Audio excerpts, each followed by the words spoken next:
Hello everybody once again, this is AikawaKazu. Welcome back to another video. Today will be the first of a series of videos wherein I'll discuss and share with you my insights on games in general. Today I will attempt to answer the question, is the current Path of Exile, or PoE in short, one of the fairest free-to-play games out there right now? Now the first thing you will be wondering is why this question in the first place. As an avid gamer myself, I cannot help but feel saddened at how free-to-play games as a whole have regressed over the past 10 to 15 years. Having tried Path of Exile 3.0 recently a month-ish ago, I feel that the celebration and the approval of PoE should be shared.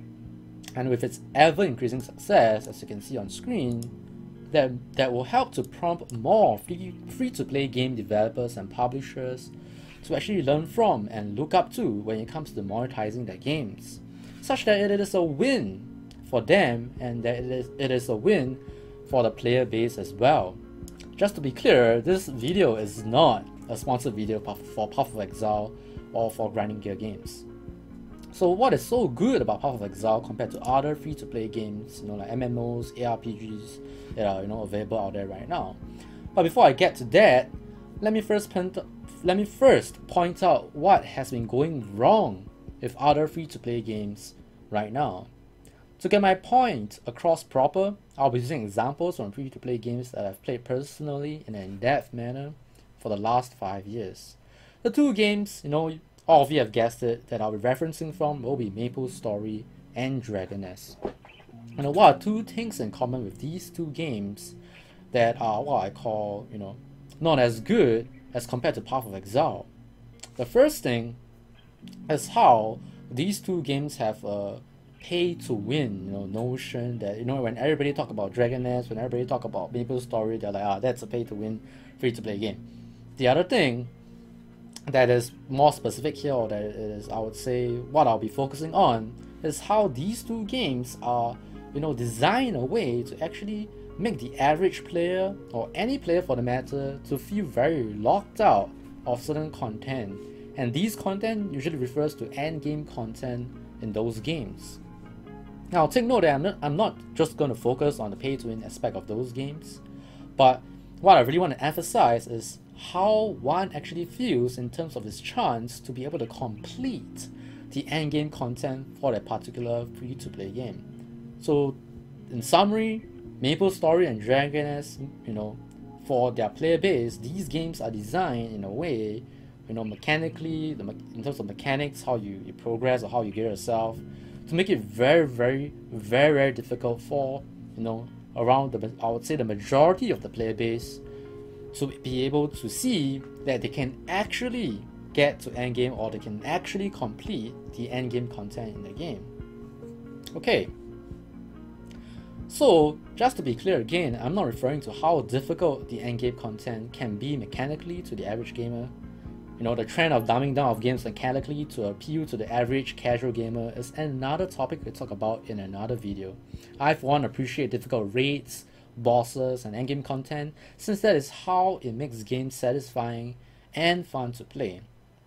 Now to continue to MapleStory and Dragoness, starting with MapleStory first. So what's wrong with MapleStory? So for MapleStory, and I'll be using the Southeast Asia service as an example, the number of players that will actually clear the current endgame content boss, which is Lucid, is very likely to be less than 1%. And that's just referring to the normal mode. If you look at the hard mode, which I believe recently there's only one group out of all the servers in the Southeast Asia service that have actually cleared it, that by design, that it is very, very difficult, if not impossible, for the Southeast Asia service players to be able to actually clear the boss, unless you have a very specific setup in that sense. Now, if MapleStory was a skill-based game, and that it is us, the players' fault that we are unable to clear the endgame content, that's all fine and good. But unfortunately for MapleStory, which is a primarily PvE game, that there's definitely a gear check for you and all your party members when it comes to clearing the endgame content in the game. This is akin to a DPS check or DPS check boss, in raids in World of Warcraft. But that in World of Warcraft, that the DPS check boss itself can be seen by the player to be cleared, because it is not designed for you to not be able to progress or gear up such that you will not be able to overcome the DPS check boss in the first place. But in the case of MapleStory, 99% of the player base will not ever be able to clear Lucid. And similarly for Dragoness, one of the achievements myself was to be able to clear the level caps Dragoness raid at the level cap that it is. So for me, I managed to clear Black Dragoness at the level cap that it was released. But for the majority of players again, they will usually wait until the level caps increase, and then they will tackle the Dragoness raid a level cap before the level cap being raised. For example, most people will actually clear Black Dragoness when they actually get level 90 cap. Was it 8? No, I think it's 80 cap, but whichever the case. My point is that in both of these games, in MapleStory and in Dragoness, the game is designed in terms of your gear progression or whatever to actually stifle you, to make you feel uncomfortable and make you not be able to reach the endgame content unless, if you, in what most people would say, that you pay to win your way to the end. Sure, it is possible for that 1% or that 10% or even less than 5% of the player base to be able to do it in a free-to-play manner, but majority of the player base will not see themselves in actuality be able to clear the endgame content just because of how the game is designed. And that feeling, that design decision, that mechanic is something that I want to talk about today, that Path of Exile as a game is able to tackle in a very, very beautiful, in a very, very splendid manner. Alright, so for Path of Exile, the game does not make you feel that you cannot achieve the endgame content in the game. In fact, the game doesn't do anything to stop you to clear the content that the game offers. That is something that is very amazing. But the first thing that you wonder, but Kazu, if you do not need to pay to win in Path of Exile, how does the company actually earn its money? How does what is the monetization or the business model of Path of Exile? So you can see on screen right now, Path of Exile community of players refer to MTX or microtransactions in short. And when most gamers look at microtransactions, and if you look at a lot of YouTube channels, game reviewers, game critics, whenever you talk about microtransactions, people become very, very defensive, or people become very like, what? Microtransactions? Because microtransactions have such a bad or negative connotation to free-to-play games nowadays that microtransactions is the pay-to-win aspect to free-to-play games. But in the case of Path of Exile, that is not the case. I would say 99% of the microtransactions in Path of Exile is cosmetic. And you'll be like, cosmetic? Okay, so does the armor piece or the weapon effect or the skill effect makes your skill stronger? Is there any stats to the microtransactions that you purchase? Absolutely not. There's no... Basically, buying these microtransactions do not give you an upper hand in terms of doing more damage at all. Nothing. It doesn't give you any stats. Zero stats at all in the game. You cannot just spend $1,000 in the game to buy microtransactions and you're better than everyone else. No, you have to play the game. So in the game, you have alternate skill effects. You can see many cool skill effects here. You have your armor sets. They are being sold. I think this one looks very, very nice. Peach black armor set. And this is how they actually monetize the game. This is their business model. So if you want to look at how much a point actually is, so the average skill effect will cost you about, I would say, 10 USD, 10 to 20 USD, and it's all optional. Some of the in-game effects themselves, like this kinetic blast, they don't look too shabby at all.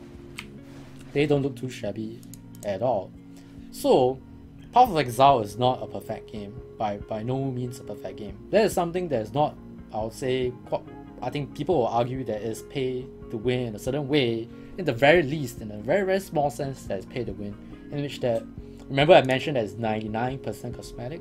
So in Path of Exile, you can actually buy stash space or account features related items.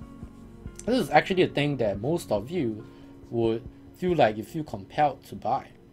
Alright, so let me talk about that. So in Path of Exile, because of how the game does not make you feel like you're locked out of the end game content. Basically, it doesn't lock you out from any content by no means. You don't feel at all while you're playing your game or you're leveling your character, while you're trying to build a certain build, that you feel that the game is stopping you from enjoying the game.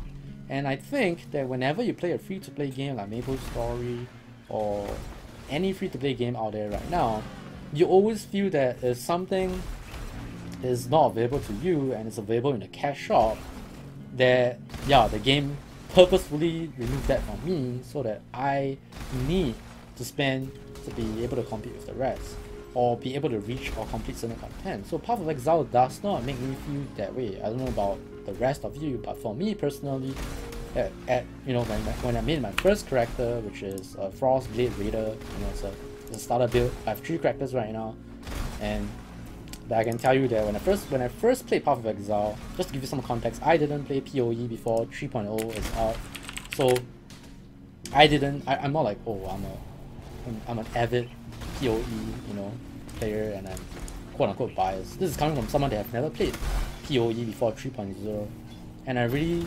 appreciate how the game does not lock me out from any, or does not make me feel that I'm locked out of any endgame content. Unfortunately, stash space is something that you will definitely realize that you would think that is a need to be bought. This is the thing that most people that, you know, that will argue that Path of Exile pay to win is actually what they call the currency stash tab or the premium stash tab that you can actually purchase in the game. Just to be clear, the game actually provides you with 4 stash tabs, 4 normal stash tabs like these. That is 1, 2, 3, 4, 5, 6, 7, 8, 9, 10, 11, 12 by 1, 2, 3, 4, 5, 6, 7, 8, 9, 10, 11. So 12 by 12, and they give you 4 12 by 12 stash space. So you don't feel like you need to buy more stash space when you first play your first character ever in Path of Exile. So the only reason why you want to buy a currency stash tab is mainly for quality of life. So just to give you guys an idea, that you'll be looting a lot of these what we call currencies in Path of Exile. So I have 348 chance orbs right now, or you can see 1000 orb of transmutation. So if I actually take all of them out, you can see they have a stack size of 40 for each slot. So if now you imagine all of these taking up space in, how did I put it, 1, 2, 3, 4, 5, 5 by 5, 25, 6, 7, 8. So it'll take up 28 squares in your non, you know, premium stash tab, and you have to do a lot of inventory management. So I've also watched a bunch of PoE streamers that talk about this, about whether PoE is, you know, and like 100% free to play or fair to free to play players, and they mentioned that because you have a currency stash tab, because you are more efficient in managing your inventory space, that you'll be able to spend lesser time managing your inventory, and you will spend more time, you know, playing the game, that you actually earn currencies at a faster rate, which means that you'll be able to purchase items with currency from other players because you earn it at a faster rate. It also means that you have a higher rate of earning items because you are actually more time efficient. So in that sense, it is somewhat pay to win. But you know, that's the only thing in the game that is remotely, you know, can be argued to be paid to win, which is a very, very good thing, because at the end of the day, developers make games to earn money. I think this is something that many gamers fail to see, that at the end of the day, you know, servers cost money. You know, the people that are managing your game, the developers that are continuing to create content for our games, they need to be paid as well. They have families.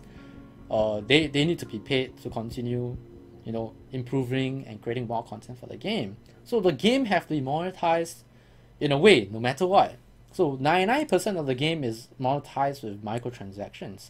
So you'll be like, but this is PoE, this is not MapleStory, this is not Dragon Nest. But if you actually look at Dragon Nest back in the day, that there are many people that have used what they call skill appearance modifications. For example, you know, for those who actually play Dragon Nest, there's a class called Moonlord, the class that I've made very popular because I play it, and you have a skill called Moonblade Dance, or Half Moon Slash, or Crescent Cleave, and people can actually make those skills look like the energy slashes in Bleach. You know, they make it become purple color, they make it become blood red. You know, in the case of Path of Exile, we have something called Gore Harrow, which makes, you know, a lot of gore, a lot of blood, a lot of explosion, beautiful explosions whenever you kill a monster, which you probably would have seen because, well, I was speaking about this video just now, you have seen Path of Exile gameplay in the background, and you'll be able to see some of the very nice animations that are available in the game that actually in Dragoness they could have actually made, you know, skill effects. In Dragoness there's so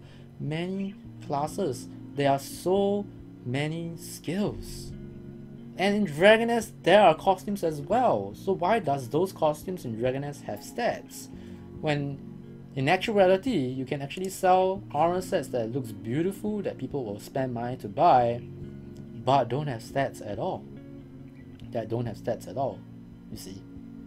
So this is what I'm trying to celebrate about, that I feel that more free-to-play games can look at Path of Exile's monetization and business model and be like, hey, you can actually earn money simply from, you know, cosmetics. You don't need to design your game to purposefully lock out players or to make it very difficult for players to reach endgame content or to complete endgame content just so that you can earn an extra penny from the whale or from someone else, which at the end of the day is detrimental to your game, because ultimately the reason why Dragoness, the reason why MapleStory are games that people don't play, or you know, that have a dwindling player base for the most part, is because those games are anti-fun. Those games drive away players. Those games make players feel very uncomfortable and make them feel like they cannot visualize themselves being able to reach the end game. Why not design a game that does not, you know, block or stop or impede players from reaching the end game, but at the same time be able to create a very robust microtransaction, you know, what they call the cash shop, that is just mainly cosmetic.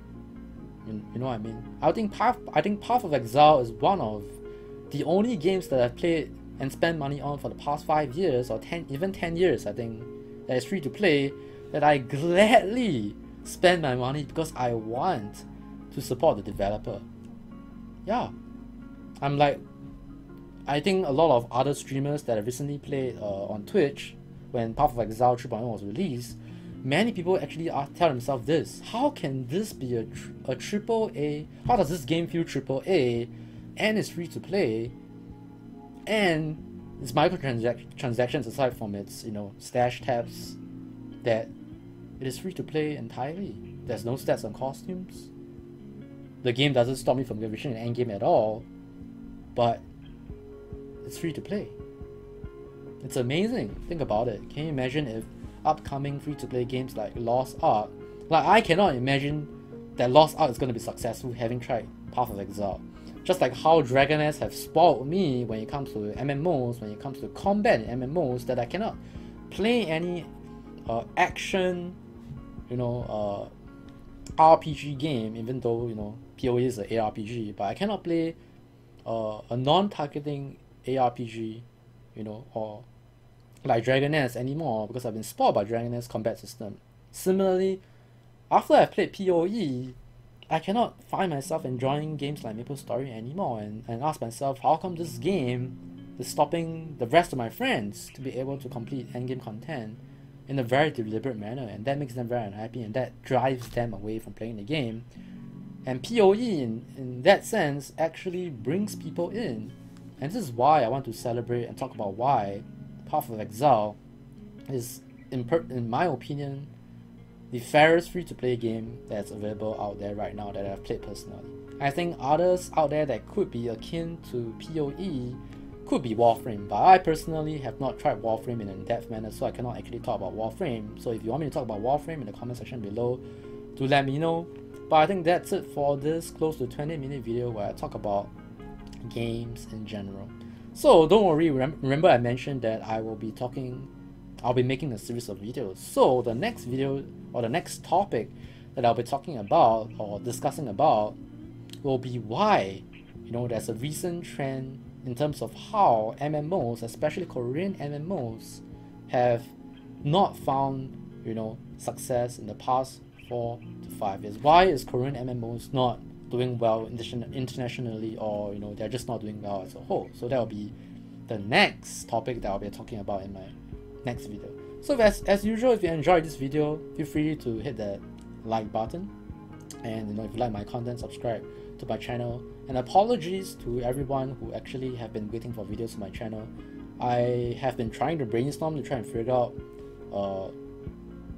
videos to come up with, and this is one video that after I've been thinking about that I feel that I can share with my my subscriber base, and I hope you guys enjoyed this video, and feel free to leave behind in the comments what you feel about this video, what you feel about things that I've mentioned. And yeah, if you have not tried Path of Exile, I highly recommend you to try it out while you're waiting for other games to be released in the future, like Monster Hunter World. I know some of you are excited about Destiny 2, and also Lost Ark, which is going through its second closed beta in Korea right now.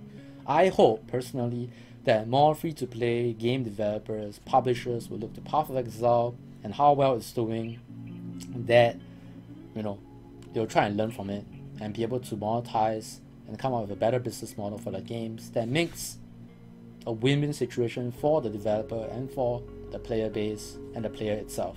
My name is AikawaKazu. Thanks for watching. God bless everyone, and I'll see you guys and girls in the next one. Good night, guys. Bye bye.